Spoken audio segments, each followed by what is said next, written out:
ধৰক আজি লাভ জিহাদে হওক বা লাভ জিহাদ মানে লাভ জিহাদ আপুনি নাজানে? নাজানো, আপোনালোকে এজনী হিন্দু ছোৱালী মিছা নাম দি হিন্দু নাম লৈ পেলাই এতিয়া ছোৱালীজনীক প্ৰেমত পেলাব, তাৰপিছত বিয়া পাতি আনিব, তাৰ পাছত গম পায় ছোৱালীজনীয়ে, তাৰ পাছত ছোৱালীজনীয়ে গম পায়, ল'ৰা ছোৱালী হোৱাৰ পাছতো গম পায় যে এইটো মুছলিম মানুহ আছিলে। ল'ৰা ছোৱালী হোৱাৰ যিটো প্ৰক্ৰিয়া, ল'ৰা ছোৱালী হোৱাৰ যিটো প্ৰক্ৰিয়া, সেই প্ৰক্ৰিয়াটোতো গম নাপায় নেকি?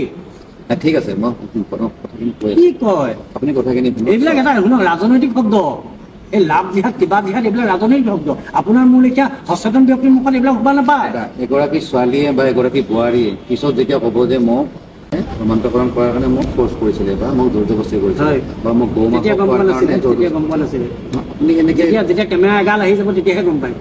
যেতিয়া কেমেৰা এগাল আহি যাব, বুম এগাল অকল কেমেৰাটো কৈছে এনেকুৱা নহয়, কিছুমানে ধৰক নিজৰ ছ'চিয়েল মিডিয়াত দেখিছিলে। আপুনি পটককৈ কিয় বস্তুটো ডিফেণ্ড কৰিছে? মই কথাখিনি কওঁ, আপুনি বুজি লওক, এইটো বস্তু হৈ থাকে।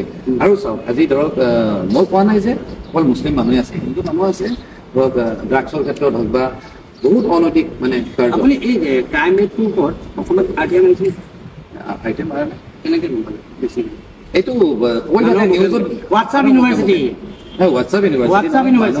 মানুহে কৈ থাকে সেই কোৱাটো নালাগে। পাৰচেপশ্যনটো আপোনালোকে চেঞ্জ কৰক। যদি হয়, যদি তেনেকুৱা ডাটা যদি আছে আপোনালোকে উলিয়াই দিয়ক, আপোনালোকৰ দায়িত্ব হ'ব লাগে, সেইখিনি উলিয়াই দিয়ক। আপোনালোক সচেতন কাম নাই আৰু সেইটোৱে। আপোনালোকৰ কি কাম হ'ব লাগে তেতিয়া? কি কাম হ'ব লাগে? সমাজখন সুস্থিৰ কৰাৰ কাৰণে আজি হিন্দু অস্থিৰ কৰি থাকিব, কোনোবাই অস্থিৰ কৰা কাম আমাৰ সুস্থিৰ কৰা কাম। আজি হিন্দু মুছলিম বুলি যিটো বিভাজন হৈ আছে, ঠিক আছে, আপোনালোকে এইটো আপুনি মানি ল'ম, আপোনাৰ কথাটো মানি ল'ম। যেতিয়া আপুনি এটা ৰিপৰ্টৰ সৈতে মোক ছাবমিট কৰিব, কথাটো ক'ব হাতত কাগজ লৈ, এইটো চাওক, এইটো মই এনেই গদা ঘূৰাই নাথাকিব। মই যোৱাকালি এটা ভিডিঅ' আপলোড কৰিছিলোঁ দেই, যে তিতাবৰত ল'ৰা এজনে ছোৱালী এজনীক মানে শুনক না প্লিজ, প্ৰেগনেণ্ট অৱস্থাত ছোৱালীজনীক মাৰধৰ কৰে। কিহৰ কাৰণে জানেনে?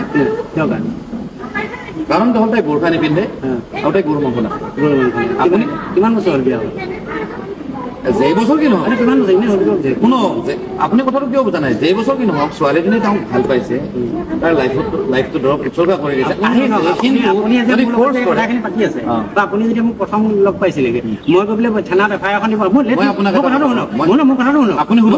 শুনক, ঠিক আছে, থানাত গৈ পেলাই যদি মই এফআইআৰ এখন দিওঁ যে মোক ঋতু কলিতাই ৰাস্তাত ধৰি মাৰধৰ কৰিছে, মোক পেটত বন্দুকটো লগাই দিছে, সেইটো অভিযোগ। তাৰ কাৰণে ঋতু কলিতাই মোৰ পেটত বন্দুক লগোৱা নহয়। আপুনি যিটো শুনিছে সেইটো অভিযোগ শুনিছে। সত্যতাৰ প্ৰমাণ কৰিবলৈ হ'লে অধ্যয়ন কৰিব লাগিব। এজনী প্ৰেগনেণ্ট ছোৱালী যোনে মাক হ'ব ওলাইছে, ইমানো মিছা কথা নকয়। সেইটোৱে দলিল। নাই, অকমান মানৱতা থাকিব লাগে। আৰু মই নহয় বুলি কোৱা নাই, কিন্তু কথাবিলাক মানুহে যেনেকে কৈ দিয়ে যে একদম সত্যতা প্ৰমাণ কৰিয়ে যে গোটেই কথাখিনি কৈ দিছে, এনেকুৱা ধৰণৰ কথা কিছুমান কয়, আৰু এইখিনিতে অসুবিধা লাগে। বিৰাট কথা হ'ব জানে।